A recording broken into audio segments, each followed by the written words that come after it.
গল্প কাহনের আজকের আয়োজনে থাকছে হুমায়ুন আহমেদের ছোট গল্প গোপন কথা। আমরা নিয়মিত গল্প পাঠ করে শোনাচ্ছি। নিয়মিত গল্প শুনতে আমাদের চ্যানেলটি সাবস্ক্রাইব করে পাশে থাকুন। আজ আমার ঘুম ভাঙল খুব ভোরে। আলো তখনও ভালো করে ফোটেনি, এখনও অন্ধকার গাঢ় হয়ে আছে। আকাশে ক্ষীণ আলো আধারিতে মন অন্যরকম হয়ে যায়। পৃথিবীর সবাইকে ভালোবাসতে ইচ্ছে করে। আমি পৃথিবীর সবাইকে ভালোবেসে ফেললাম। আমার পাশে চৌকিতে বাকের সাহেব ঘুমিয়ে। অন্ধকারে তাকে দেখা যাচ্ছে না, তবু আমি নিশ্চিত জানি তিনি একটি কুৎসিত ভঙ্গিতে ঘুমিয়ে আছেন। মুখের লালায় তার বালিশ ভিজে গিয়েছে, লুঙ্গি উঠে গেছে কোমরে, তাতে কিছু আসে যায় না। আজ আমার চোখে অসুন্দর কিছু পড়বে না। বাকের সাহেবকেও আমি ভালোবাসব। বৎসরে অন্য দিনগুলো আজকের মতো হয় না কেন? ভাবতে ভাবতে আমি সিগারেট ধরালাম, হিটার জ্বালিয়ে চায়ের কেতলি বসিয়ে দিলাম। সমস্ত ব্যাপারটা ঘটল নিঃশব্দে। তবু বাকির সাহেবের ঘুম ভেঙে গেল। তিনি জড়ানো গলায় বললেন, চা হচ্ছে নাকি? হ্যাঁ। আজ এত ভোরে উঠলেন যে, ব্যাপার কি? শরীর খারাপ নাকি? জি না। চা খাবেন বাকির সাহেব? দেন এক কাপ। এই বলেই মাথা বের করে তিনি নাক ঝাড়লেন, নাক মুছলেন মশারিতে। কি কুৎসিত ছবি! আজ চমৎকার সব ছবি দেখতে ইচ্ছে করছে। আমি প্রাণপণে ভাবতে চেষ্টা করলাম, বাকের সাহেব নামে এ ঘরে কেউ থাকে না, এবং এটা যেন তেন কোনো ঘরও নয়। এটা হচ্ছে মহিমগড়ের রাজবাড়ি, এবং আমি এসেছি মহিমগড়ের রাজকন্যার অতিথি হয়ে। আর আমিও কোনো হেজিপেজি লোক নই, আমি একজন কবি। আজ সন্ধ্যায় মহিমগড়ের রাজকন্যাকে আমি কবিতা শোনাব। মঞ্জু সাহেব। জি বলুন। এরকম লাগছে কেন আপনাকে? কিছু হয়েছে নাকি? না, কি হবে? দেখি, একটা সিগারেট দিন দেখি। বাকের সাহেব তার সাপের মতো কালো রোগ হাতটা বাড়িয়ে দিলেন। একটা সিগারেট দিলাম। অথচ আমি নিশ্চিত জানি বালিশের নিচে তার নিজের সিগারেট আছে। বাকের সাহেব নিজের সিগারেট কমই খান। আহ, কী সব তুচ্ছ জিনিস নিয়ে ভাবছি। আজ আমি একজন অতিথি কবি, আমার চিন্তাভাবনা হবে কবির মতো। আমি নরম স্বরে ডাকলাম, বাকের সাহেব। জি। আজ আমার কেন জানি বড় ভালো লাগছে। ভালো লাগার কি হলো আবার? বাকের সাহেব বড়ই অবাক হলেন। তার কাছে আজকের দিনটি অন্য সব দিনের মতোই সাধারণ, ক্লান্তিকর। আমি মৃদুস্বরে ডাকলাম, বাকের সাহেব। বলেন। আজ আমার জন্মদিন। তাই নাকি? জি, 11ই বৈশাখ। আম কাঁঠালি সিজনে জন্মেছেন রে ভাই।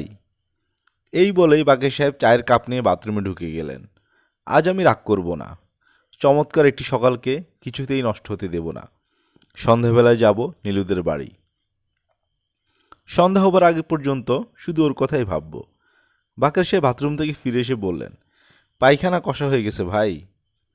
আমি শুনেও না শোনার ভান করলাম। আজ আমি অসুন্দর কিছুই শুনব না। আজ আমার জন্মদিন। আজ নীলুদের বাসায় যাব এবং তাকে গোপন কথাটি বলবো। ঝড় হোক, বৃষ্টি হোক, কিংবা প্রচণ্ড টর্নেডো হোক, কিছুই আসে যায় না। আজ সন্ধ্যায় আমি ঠিকই যাব নীলুদের বাসায়। নীলুর বাবা হয়তো বসে থাকবেন বারান্দায়। তিনি আজকাল বেশিরভাগ সময় বারান্দাতেই থাকেন। অপরিচিত কাউকে দেখলে কপালে চামড়ায় ভাঁজ ফেলে তীক্ষ্ণ দৃষ্টিতে তাকান। আমার দিকেও তাকাবেন। আমি হাসিমুখে বলবো, নীলুফার কি বাসায় আছে? ওর সঙ্গে আমার একটা কথা ছিল। আমি উত্তেজিত অবস্থায় ঠিকমতো কথা বলতে পারি না, কথা গলায় আটকে যায়। কিন্তু আজ আমার কোনো অসুবিধা হবে না। আজ কথা বলবো অভিনেতাদের মতো। চা শেষ করেই বাকের সাহেব ঘুমোবার আয়োজন করলেন। গলা টেনে টেনে বলেন, 9টা পর্যন্ত ঘুমাবো, তারপর উঠে নাস্তা খেয়ে আবার ঘুম। ছুটির দিনের ঘুম কাকে বলে দেখবেন? ম্যারাথন ঘুম। হুম হুম। কিছুক্ষণের মধ্যেই তার নিঃশ্বাস ভারী হয়ে গেল। বারান্দায় এসে দেখি আলো ফুটেছে। আকাশ হালকা নীল। পাখির কিচিরমিচির শোনা যাচ্ছে। গোপন কথা বলার জন্যে এর চেয়ে সুন্দর দিন আর হবে না। সকাল 11টায় টেলিফোন করলাম। নীলুকে টেলিফোনে কখনো পাওয়া যায় না। আজ পাওয়া গেল। নীলু কিশোরীদের মতো গলায় বলল, কে কথা বলছেন? আমি মঞ্জু। ও মঞ্জু ভাই, আপনি কেমন আছেন? ভালো। তুমি কেমন আছো নীলু? আমিও ভালো। কি করছিলে? পড়ছিলাম। আবার কি করব? আমার অনার্স ফাইনাল না। ও তাই তো। আচ্ছা শোনো নীলু, তুমি কি আজ সন্ধ্যায় বাসায় থাকবে? থাকবো না কেন? আমি একটু আসবো তোমাদের ওখানে। বেশ তো, আসুন। একটা কথা বলবো তোমাকে। কি কথা? গোপন কথা? আপনার আবার গোপন কথা কি? নীলু খিলখিল করে হাসতে লাগলো। কি সুন্দর সুরেলা হাসি! কি অদ্ভুত লাগছে শুনতে। হ্যালো নীলু। বলুন, শুনছি। আজ সন্ধ্যায় আসবো। বেশ তো, আসুন। রাখলাম এখন, নাকি আরও কিছু বলবেন? না, এখন আর কিছু বলবো না। নীলু রিসিভার নামিয়ে রাখার পরেও আমি অনেকক্ষণ রিসিভার কানে লাগিয়ে লইলাম। মাত্র 11টা বাজে। আরও 8 ঘন্টা কাটাতে হবে। কোথায় যাওয়া যায়? কোথাও যেতে ইচ্ছে করছে না। নিউ মার্কেটে কিছুক্ষণ হাঁটলাম একা একা, এবং একসময় দামি একটা শার্ট কিনে ফেললাম। অন্যদিন হলে শার্টের দাম আমার বুকে বিঁধে থাকতো। আজ থাকলো না। দামের কথা মনেই রইল না। 10টি 5-5 কিনলাম এলিফ্যান্ট রোড থেকে। অন্তত আজকের দিনটিতে দামি সিগারেট খাওয়া যেতে পারে। নীলুর জন্য কিছু একটা উপহার নিয়ে গেলে হয় না? কি নেওয়া যায়? সুন্দর মলাটের একটা কবিতার বই। সেখানে খুব গুছিয়ে কিছু একটা লিখতে হবে, যেমন নীলুকে দেখা হবে চন্দনের বনে। বইটি দেওয়া হবে ফিরে আসার সময়। নীলু নিশ্চয়ই আমাকে গেট পর্যন্ত এগিয়ে দিতে আসবে। তখন বলবো, নীলু, আজ কিন্তু আমার জন্মদিন। নীলু বলবে, ওমা, আগে বলবেন তো। আগে বললে কি করতে? কোনো উপহার টুপহার কিনে রাখতাম।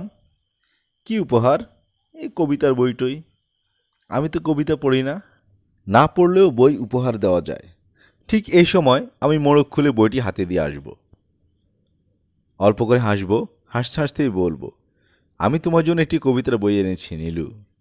সন্ধ্যাবেলা আকাশে খুব মেঘ করলো, এবং একসময় শস্য শব্দে বাতাস বইতে শুরু করলো। নীলুদের বারান্দায় পা রাখা মাত্র সত্যি সত্যি ঝড় শুরু হলো। কারেন্ট চলে গেল। সমস্ত অঞ্চল ডুবে গেল অন্ধকারে। নীলু আমাকে দেখে অবাক হয়ে বলল, এই ঝড় বৃষ্টির মধ্যে এসেছেন? ভিজে গেছেন দেখি। আসুন, ভিতরে আসুন। কি যে কাণ্ড করেন! কাল এলেই তো হতো। বসার ঘরে মোমবাতি জ্বলছে।